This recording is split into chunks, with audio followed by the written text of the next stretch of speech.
Is there a problem? No problem. I have to apologize, Rodolfo. I've often been accused of having my father's temper. I noticed that. Would you please sit down? No, thank you. Very well. I have a key to this office because I plan to redecorate it. I beg your pardon? Mr. Lavery and I agreed that the club's new decor should be reflected in here as well. I wasn't informed of that. Purely an oversight, I'm sure. No doubt. Did you know my brother Julian? Yes, I did. I missed him. We all do miss St. John. He was a great guy. I appreciate that. Julian and I were more than brother and sister. I guess you could say we were friends. The very best of friends. We discussed everything. We had no secrets. Do you understand? I think so. Are you aware of the dream that Julian had for the family? Yes. Did you approve of it? It's not my place to approve or disapprove. Off the record. I did. But I don't think it'll ever be fully implemented. It will, if we give Mr. Lavery the support that he needs. We? Duke was brought here to fulfill Julian's dying wish, to make his family legitimate. And I intend to help him in any way that I can, even if he doesn't think that he needs it. He's spread too thin. He has a family and a club in Port Charles. He's constantly flying back and forth when his undivided attention should be here.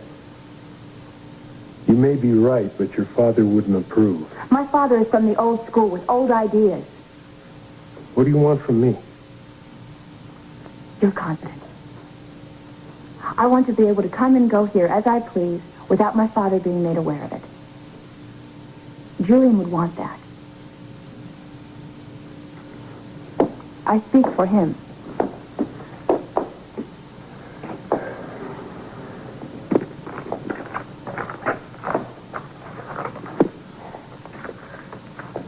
Don't do that, Miss St. John. You learn this one and another like it every month. If I choose to give you my confidence, you'll learn it. You won't have to buy it.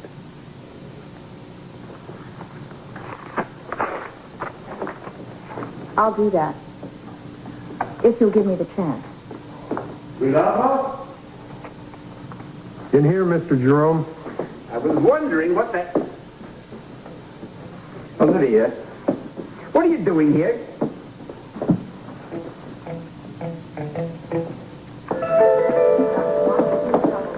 Have you found her yet? No, Well, I called her apartment. Nobody's seen her. I don't know where she could be.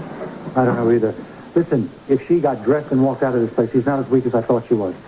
You just tell me that. Well, who was the last person to see her? A nurse early last evening. Early last evening? Nobody checked her. Hang on one second. A couple of people called in sick, and there was a mix-up in the schedule. Normally, a nurse would check on her at least twice during the evening, but unfortunately, Amy didn't discover that she was gone until just a little while ago. I'm sorry, Tiffany. Well, it's not your fault. Well, how long can she be gone before she's going to need help? Well, we all know that she has a serious kidney condition. She hasn't gone into complete kidney failure yet, but it's inevitable. I see. Is he from Robert? Does he know about this? Maybe he can think where she is. He's in New York. We checked, left messages. Can I go into the room? Maybe I could find something. Yeah, come on, I'll go with you. Look, gentlemen, I was only concerned that an evaluation by Meditech might somehow affect my daycare budget. Where did you hear about this evaluation? Well, there's the hospital grapevine. In this case, the grapevine is only half correct. Half? Yeah, that's right. There has been some discussion about the possibility of Meditech coming in for look-see, but nothing's been decided yet. Oh, well, that's good. I just assumed from talking to Amanda that Scott Baldwin and I believe Edward Quartermain had already started the evaluation in motion. So, Amanda's your grapevine. Well, I don't think you have to worry about your daycare center. If Meditech does come in, when, you'll know soon enough. Now, you'll excuse me. Oh, well, certainly. And thank you, gentlemen, for your time. Right, all right. See you later. Dan, I've got to talk to Scotty Baldwin again soon.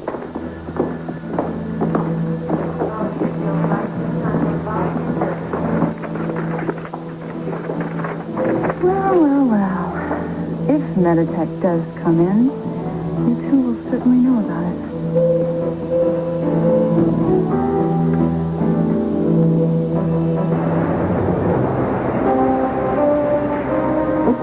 Felicia, honey, I know you told Kinley that you're going to blow the whistle on him if he didn't give you some straight answers, but That's right, and I'm sure the TV and the press would just love to hear how much Kinley has told me about Frisco already. Sweetheart, believe me, the WSB does not take very kindly to blackmail. When we go in there, we walk softly, and I'll try and get to the truth.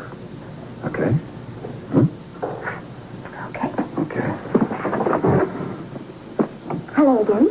Good morning. My name is Sean Donnelly. Oh, Of yes. course, you know Mrs. Jones. He's expecting you, but he did ask to talk to you first, Mr. Donnelly. Oh, no, he's up to something already. Excuse us. Felicia, honey. Let's play it their way. Now, if that doesn't work, we play it your way. All right? All right. Be patient. Thank you.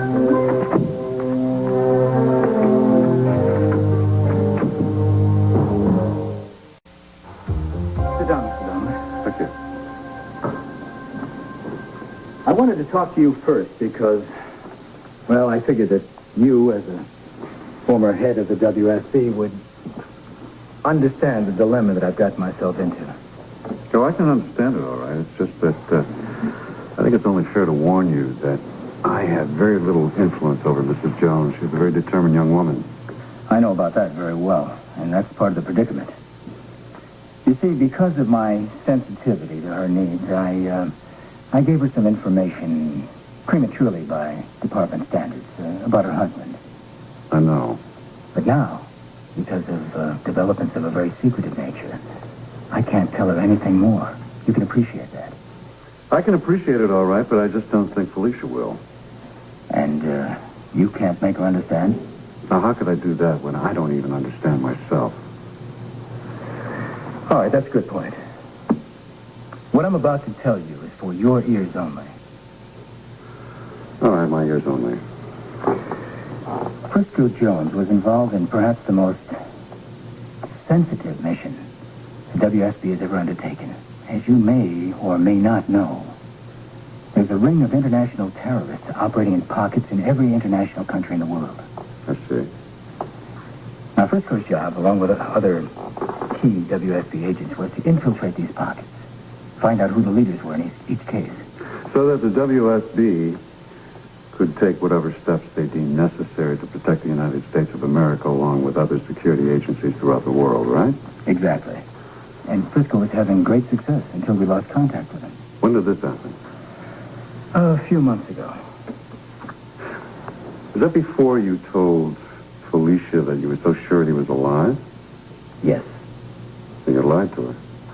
Yes. In order to keep up the appearance of a normal operation. Yes, I understand, but now she wants to know exactly where he is, that's all.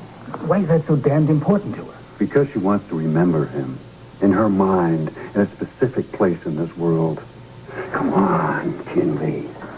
This is not a new phenomenon. People, since time immemorial, have wanted to bury their dead. Now, just where the hell is he? Look, I can tell you this. He was on this continent. You mean they're operating here? Yes. Do you understand now why I can't say anything more to Felicia? One slip on her part, and every agent that we sent in since we lost touch with Frisco would be endangered. And we're that close to blowing this whole thing wide open. Look, Jim, she is going to go to the press if you don't tell her. And you can't stop her. No, I can't. I think you better talk to this lady. I guess you're right. You owe her that much. Ask her to come in, please. Of course. Bye.